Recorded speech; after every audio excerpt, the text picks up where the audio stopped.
سيدنا وحبيبنا وقرة أعيننا محمد صلى الله عليه وسلم.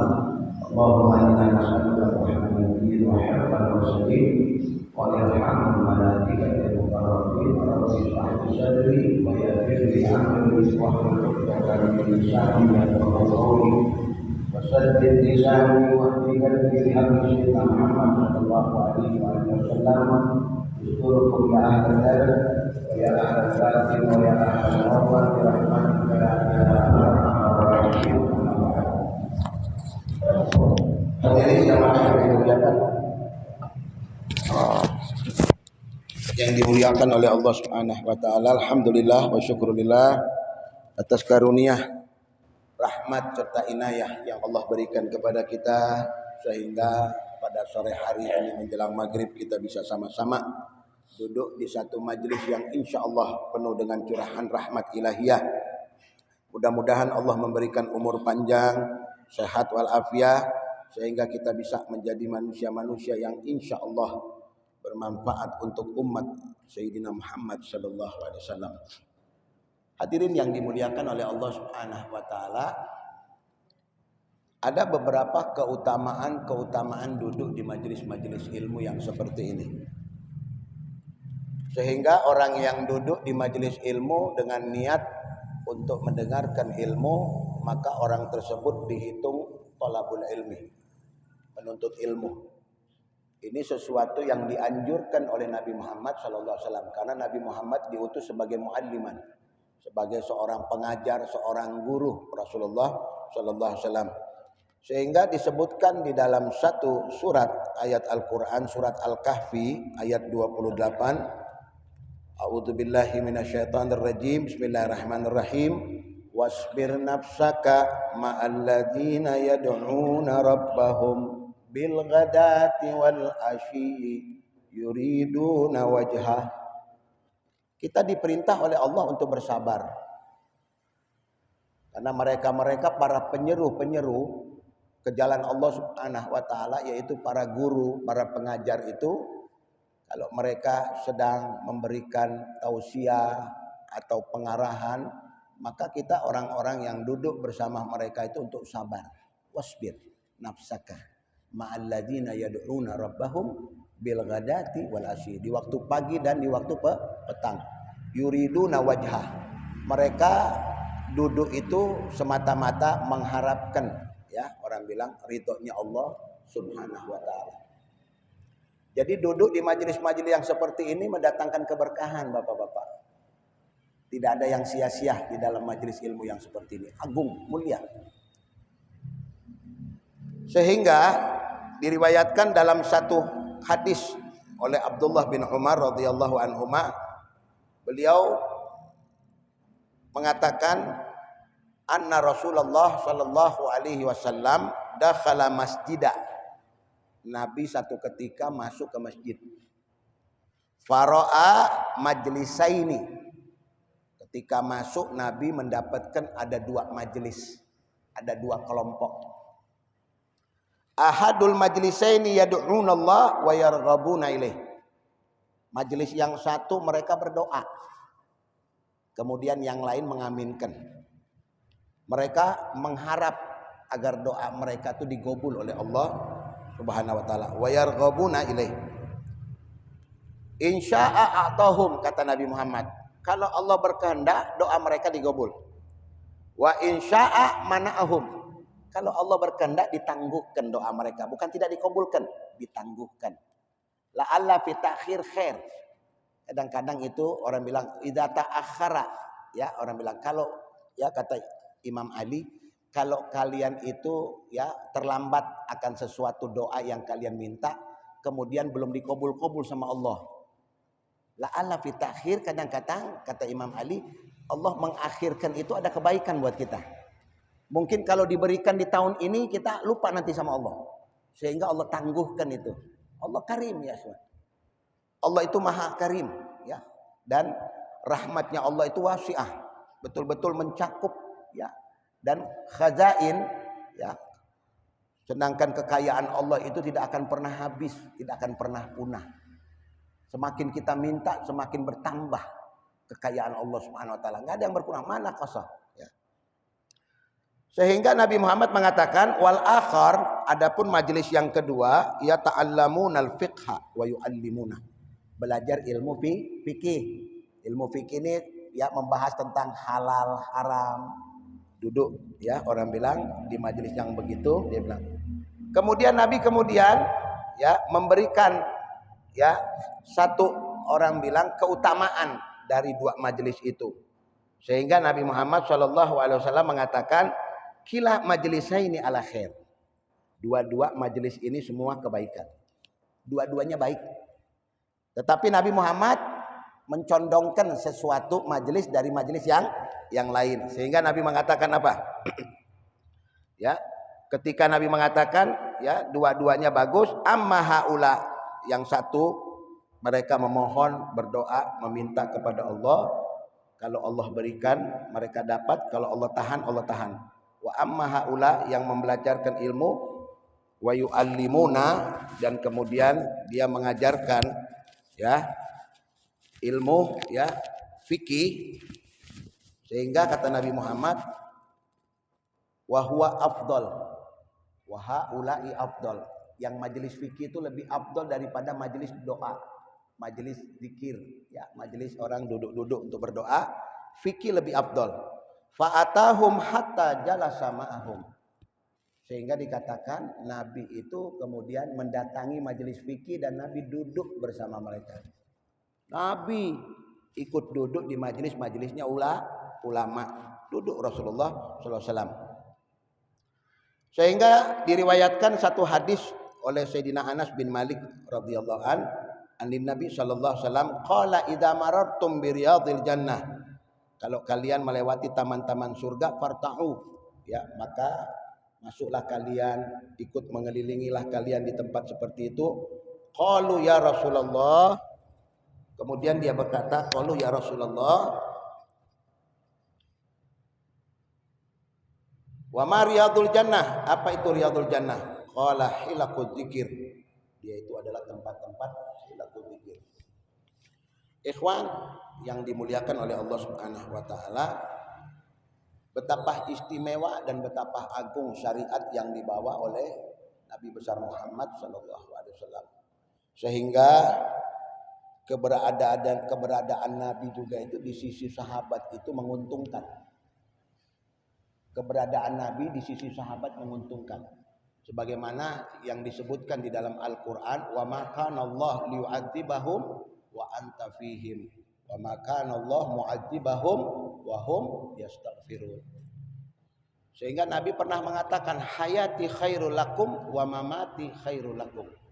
Hidupku bersama kalian baik dan wafatku pun ya untuk kalian baik. Sahabat bertanya, kalau hidup bersama Nabi baik pasti mendatangkan kau. Yang menjadi masalah kok sepeninggalan Nabi itu masih ada kebaikan. Apa yang dimaksud? Lalu Nabi kemudian mentafsirkan dari hadisnya itu, nanti setiap hari Kamis ya, malaikat datang ke kuburanku membawa amal-amal kalian, amal umat Rasulullah. Uridu alayya a'malukum, disodorkan kepada aku rapot amal-amal kalian ya. Ulama ada mengatakan itu setiap hari Kamis. Uridu, sodorkan kepada Nabi. In ra'aitu khairun hamidullah, kalau aku lihat amal-amal umatku itu baik, maka aku memuji Allah, bersyukur kepada Allah. Wa in ra'aitu syarran istaghfartu anhu, kalau aku melihat amal-amal umatku itu ada yang buruk, maka aku memohonkan ampun kepada Allah. Nabi masih memintakan ampun kepada Allah Subhanahu wa taala, wa huwa fi gabruh ya. Itu yang dikatakan Nabi, hayati khairul lakum wa mamati khairul lakum. Sehingga diceritakan ikhwan, ada seorang Arab Badui. Arab Badui ini keimanannya kuat. Kalau mereka meyakini agama yang dibawa sama Nabi itu dipegang baik-baik. Gak bisa digoda iman mereka tuh Arab Badui. Makanya mereka tuh betul-betul ya saklek. Ya. Mereka itu kalau A, B, itu Arab Badui itu seperti itu. Jadi kalau sudah memegang agama Ya, kalau mereka disuruh megang onta untuk menjaga onta, datang orang mau beli onta itu satu, dia tidak akan jual.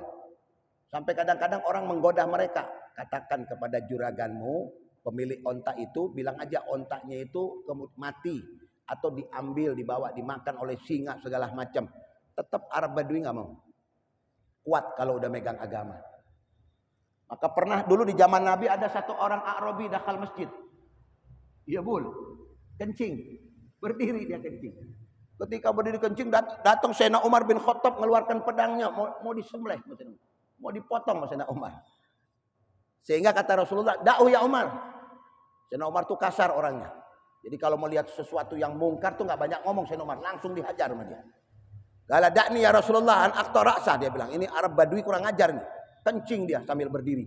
Kata Nabi Muhammad, "Khallu, biarkan Umar, biarkan dia selesaikan kencingnya itu. Karena kalau kamu tarik akan berantakan dia punya kencing itu. Semakin tambah banyak najisnya." Bayangkan Nabi Muhammad itu, ya. Luar biasa rahmat Rasulullah. Sehingga kemudian dibiarkan oleh Nabi selesai, ya, beres. Kemudian Nabi perintahkan sahabat untuk membersihkan, menyiram kencingnya si Badui itu. Sehingga Badui ketika melihat akhlak Nabi Muhammad, Badui itu ngangkat tangan, "Allahumma gfirli wa Muhammadah wa la taghfir li ashabi Muhammad." Ya Allah, ampunkan dosaku dan dosa Muhammad, jangan hampurakan dosa sahabat-sahabat Muhammad. Saking marahnya dia sama sahabat-sahabat Rasulullah, termasuk Sayyidina Umar bin Khattab. Itu seorang Arab Badui. Diceritakan dalam satu kisah, ada satu orang Arab Badui datang menziarahi Nabi Muhammad setelah Nabi wafat. Ketika dia datang untuk berziarah ke kuburan Nabi, lalu kemudian Arab Badui ini, ya, membaca Al-Quran. Surat Al-Anfal tadi itu yang saya baca. Surat Al-Anfal ayat 33. "Wa ma kana Allah liyu'adzibahum wa anta fihim wa ma kana Allah mu'adzibahum wa hum yastaghfirun." Ya Rasulullah, aku datang kepada engkau. Aku membacakan ayat yang telah aku ingat ayat ini. Kata Allah Subhanahu wa taala, walaupun mereka berbuat, ya, zalim atas diri-diri mereka, ya, orang bilang pasti mereka itu, orang bilang, ya, akan mendapatkan pengampunan dari Allah Subhanahu wa taala. Sekarang aku datang ke hadapanmu ya Rasulullah. Tolong mohonkan ampun kepada Allah Subhanahu wa taala atas dosa-dosaku. Summa ansyada. Kemudian dia mulai, ya, madah, memuji Nabi Muhammad. Ya khairaman dufina bil qa'i a'zamu fataba min tibil hina qawal aqamu nafsul fida'i li gabrin anta sakinu. Ma'ruf syairnya, ya, tentang sosok Nabi Muhammad, jasadnya yang dikuburkan di Madinah. Sehingga tanah-tanah Madinah itu menjadi mulia. Madinah yang tadinya namanya Yasrib, begitu datang Rasulullah jadi Madinah Munawwarah yang penuh dengan cahaya. Cahaya Nabi Muhammad sallallahu alaihi wasallam. Sehingga, ya, kemudian di situ ada seorang yang bernama Al-Utbi rahimahullah, imam besar. Kemudian dia tidur, dia mimpi Nabi, kata Nabi, "Ilhaq dzalikal a'rabi." Kejar itu Arab Badui, faqullahu, katakan, "Innallaha qad ghafara dzambah." Allah sudah menghapuskan dosa-dosanya karena keyakinannya kepada Nabi Muhammad sallallahu alaihi wasallam. Ikhwani, Nabi Allah Isa alaihissalam satu-satunya termasuk dari seorang bayi, ya, yang bisa bicara di waktu kecil. Nabi Isa satu-satunya seorang bayi. Masih ada lagi bayi-bayi yang lain bisa ngomong, ya. Termasuk Nabi Isa alaihissalam. Ketika ditanya Nabi Isa, ya, karena ibunya dianggap berzina, ya, berzina, ente anak saha, ya, mana bapak ente, segala macam, dituduh Sayyidatuna Maryam. Sehingga Nabi Isa tuh ketika ditanya masih orok, apa dia katakan? Qala inni Abdullah, aku ini hamba Allah. Ataniyal kitaba wa ja'alani nabiyya, aku ini diberikan kitab Injil dan Allah jadikan aku seorang nabi. Kemudian apa kata Nabi Isa kelanjutannya? Wa ja'alani mubarakan ainama kuntu, Allah jadikan aku ini penuh barokah dimanapun aku berada. Ikhwan, ini Nabi Isa. Fa kaifa bin nabiyina Muhammad sallallahu alaihi wasallam. Kalau Nabi Isa, nabi yang tugasnya, ya, berdakwah, membawa kisah tentang akan datangnya seorang nabi di akhir zaman, dan itu jaraknya 620 tahun. Tapi dia katakan, aku ini seorang hamba Allah yang diberikan kitab kepada aku, wa ja'alani mubarakan ainama kuntu, sehingga Allah jadikan aku ini Isa, ya, anaknya Maryam, penuh barokah dimanapun tempat yang aku singgah, Allah berkahi tempat itu. Duduk dimanapun orang bersamaku, Allah datangkan keberkahan kepada mereka. Fa kaifa binabina Muhammad, kumaha lagi nabi kita Nabi Muhammad SAW. Ini agung Rasulullah SAW. Kalau Nabi Isa mendapatkan ya keistimewaan seperti itu, bagaimana lagi Nabi, bagaimana lagi para pecinta Nabi, bagaimana lagi umat Nabi Muhammad. Umat yang membuat Nabi Musa iri, sehingga Nabi Musa minta kepada Allah untuk dijadikan umat Rasulullah. Karena ketika dia bertanya, ya Allah, ketika Nabi Musa bertanya kepada Allah, ini untuk siapa ya Allah? Aku melihat ada beberapa kaum yang mereka diberikan anugerah, diberikan ini pengampunan. Umat siapa itu? Umat Muhammad, kata Allah. Tanya lagi ini umat siapa? Umat Muhammad. Tanya lagi ini siapa? Umat Muhammad. Surga itu tidak boleh masuk kecuali diharamkan untuk umat-umat sebelum. Itu siapa ya Rasulullah? Umat Muhammad. Sehingga Nabi Musa mengatakan, Allah maj'alni min ummati Muhammad. Jadikan aku umat Rasulullah SAW. Nabi Musa ya kawan. Maka kita ini beruntung menjadi umat Rasulullah Sallallahu Alaihi Wasallam. Oleh karenanya hadirin, hidupkan ya puasa-puasa ini, Ramadan ini kita hidupkan sama-sama. Ya, waktu demi waktu berjalan, tidak terasa oleh kita. Waktu demi waktu. Ya, ini sudah hari keempat kita berpuasa. Malam ini malam kelima. Terus, ya. Awal Ramadan itu rahmah, penuh dengan rahmat, curahan rahmat ditumpahkan oleh Allah Subhanahu wa taala. Belum pernah ada satu bulan yang lebih dianugerahkan oleh Allah, dirahmati oleh Allah, ya, melebihi bulan Ramadan. Bulan yang paling dimuliakan oleh Allah. Bulan yang Allah tumpahkan kasih sayang, pengampunan, ya, doa, ya, ketika sahur doa diijabah sama Allah. Ketika mau berbuka diijabah oleh Allah. Makanya jangan sia-siakan waktu-waktu itu, ya. Al-auqat mustajabah, waktu-waktu yang penuh dengan ijabah, pintu langit dibuka sama Allah. Di Ramadan ini pintu langit terbuka, nggak ada yang tertutup ya ikhwan, dibuka. Dari mulai kita fajar sampai menjelang ghurub, itu pintu langit dibuka sama Allah. Bayangkan, tidak ada satu doa pun yang ditangguhkan oleh Allah, diterima oleh Allah, asal kita husnudzon sama Allah. Berbaik sangka kepada Allah Subhanahu wa taala, Allah akan berikan ya ikhwan. Oleh karenanya ya, hidupkan Ramadan ini, muliakan Ramadan ini, anggap Ramadan ini Ramadan terakhir buat kita. Anggap Ramadan ini Ramadan muwadda buat kita, ya. Pengakhiran, ya, Ramadan untuk kita berpisah. Mungkin tahun depan kita nggak ada, mungkin tahun depan kita nggak hidup lagi, ya. Jadi hargai Ramadan ini, muliakan Ramadan ini, agar Allah Subhanahu wa taala memberikan kemuliaan kepada kita. Mudah-mudahan Allah panjangkan umur, Allah berikan kita kemudahan di dalam menjalankan puasa Ramadan, dan mudah-mudahan Allah jadikan kita manusia-manusia yang beruntung di dunia dan di akhirat. Walafu minkum. Assalamualaikum warahmatullahi wabarakatuh.